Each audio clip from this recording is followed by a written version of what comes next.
শ্যামস ক্লাসরুমে তোমাদের সকলকে স্বাগত। আশা করি সকলেই ভালো আছো। তোমরা যারা 11-এ পড়ছো, ফার্স্ট সেমিস্টার দেবে, তোমরা সকলেই জানো নিশ্চয়ই তোমাদের সেপ্টেম্বরেই পরীক্ষা হবে এবং তোমাদের রুটিনও দিয়ে দিয়েছে কাউন্সিল। তো তোমরা রুটিনটি দেখতে চাইলে আমাদের শ্যামস ক্লাসরুম থেকে দেখে নিতে পারো। আর সংস্কৃতে তোমাদের প্রিপারেশন নেওয়ার জন্য আজকে আমি উপমন্যু কথা থেকে বেশ কয়েকটি গুরুত্বপূর্ণ এমসিকিউ কোয়েশ্চেন আনসার নিয়ে আলোচনা করছি। তো তোমরা দেখে নাও উপমন্যু কথা থেকে কি কি প্রশ্ন আসতে পারে বা ইম্পর্ট্যান্ট। উপমন্যু কথা গদ্যাংশটির উৎস কী? মহাভারত। উপমন্যু কথা গদ্যাংশটির রচয়িতাকে কৃষ্ণদ্বৈপায়ন ব্যাস। বেদব্যাসের নামের পূর্বে দ্বৈপায়ন লেখা হয় কেন? যমুনার দ্বীপে জন্ম বলে। উপমন্যুর গুরুর নাম কি? ধৌম। কৃষ্ণদ্বৈপায়ন ব্যাসের পিতা কে ছিলেন? ঋষি পরাশর। ঋষি ধৌম উপমন্যুকে কী কাজের আদেশ দিয়েছিলেন? গোরক্ষণের আদেশ দিয়েছিলেন। অয়োধ শব্দের অর্থ কী? লোহার দাঁত।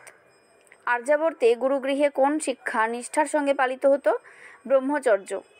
উপমন্যু প্রথমে কিভাবে জীবন ধারণ করত? ভিক্ষান্ন খেয়ে।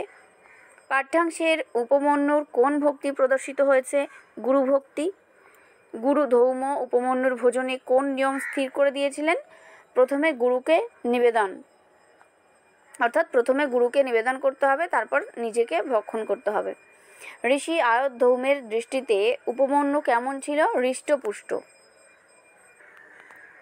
নেক্সট কোয়েশ্চেন দেখো, মৈষা নেয়া গুরুবৃত্তি, এখানে কোন গুরুবৃত্তি ন্যায্য নয়? পুনর্বার ভিক্ষা। লুখোসি গুরু উপমন্যুকে কেন লুখ বলেছিলেন? কারণ পুনর্বার ভিক্ষা করেছিল বলে এই কথা বলা হয়েছে। পিবান শব্দের অর্থ কী? হৃষ্টপুষ্ট। উপমন্যু একসময় কেবল গরুর দুধ খেয়ে জীবন ধারণ করত কেন? কারণ গুরু তার সব ভিক্ষান্ন নিয়ে নিতেন বলে। নৈতান্যাজ্যম, এখানে কোন কার্যটি অন্যায্য বলে নির্দেশ করা হয়েছে? গরুর দুধ খেয়ে জীবন ধারণ, এই কাজটিকে অন্যায্য বলে নির্দেশ করা হয়েছে। 18 প্রশ্ন দেখো, দুগ্ধপান নিষেধের পর উপমন্যুর খাবার কী ছিল? বাছুরের উদ্গীর্ণ দুধের ফেনা। পাঠ্যাংশে কৃষ্ট সাধনের উজ্জ্বল দৃষ্টান্তকে উপমন্যু। ময়াননুজ্ঞাতমিতি, এখানে ময়া শব্দের দ্বারা কাকে বোঝানো হয়েছে? ধৌম্যকে বোঝানো হয়েছে। নমশ্চক্রে শব্দের লকার কি? লিট।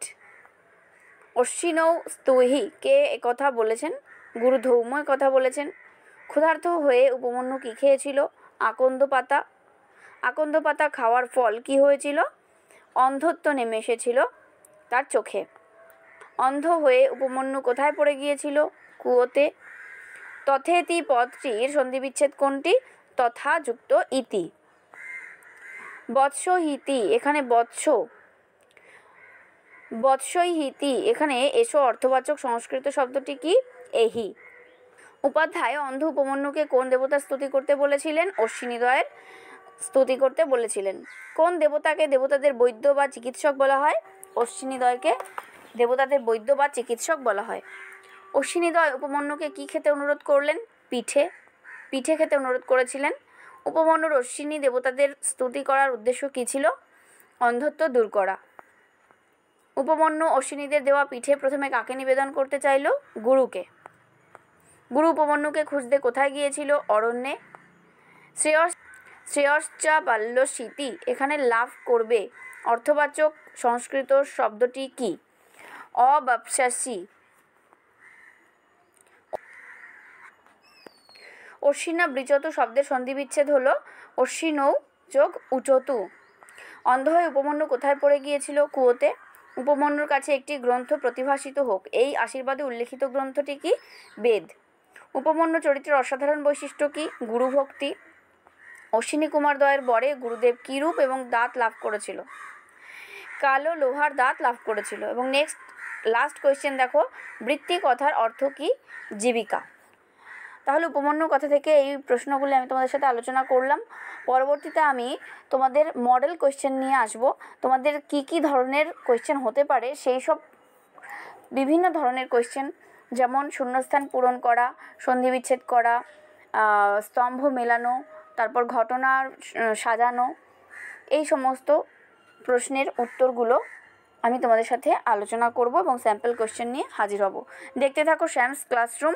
যদি চ্যানেলে নতুন হয়ে থাকো অবশ্যই সাবস্ক্রাইব করো, আর ভালো লাগলে লাইক করো, বন্ধুদের সাথে শেয়ার করো, আর পাশে থাকা বেল আইকনটি অল করে রাখো পরবর্তী নোটিফিকেশন পাওয়ার জন্য। টাটা।